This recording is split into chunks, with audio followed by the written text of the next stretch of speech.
მომღერალ ირაკლი ნოზაძე მკურნალობას სახლში გააგრძელებს. ის ღუდუშაურის კლინიკიდან ცოტა ხნის წინ გაწერეს.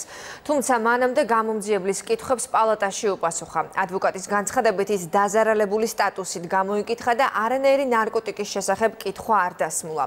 დავით საგარელი გვეტყვის დეტალებს. სულ რამდენიმე წუთის წინ დასრულდა გამოკითხვის პროცესი ღუდუშაურის კლინიკაში, როგორც ჟურნალისტებთან საუბრისას ნოზაძის ადვოკატი აცხადებს, ნოზაძე დაიკითხა დაზარალებული სტატუსით, მას დაუსვეს შეკითხვები იმასთან დაკავშირებით, თუ როგორ და რა ვითარებაში მიიღო დაზიანებები. ამასთან ერთად ნიკა სადრაძე აცხადებს, რომ არ ყოფილა საუბარი ნარკოტიკების საკითხზე და ეს თემა საერთოდ არ ფიგურირებს საქმეში. შეკითხვაზე მაშინ რა გახდა ბრალდებულის მხრიდან ნარკოტიკების თემის წამოწევა, სადრაძემ უპასუხა, რომ ბრალდებულს შეუძლია ჩვენება ნებისმიერ შეცვალოს.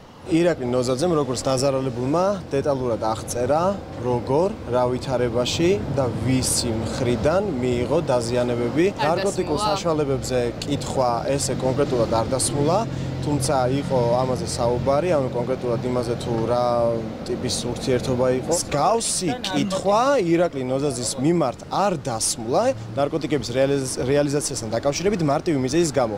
ნარკოტიკები ამ საქმესთან არაფერ შუაში არ არის.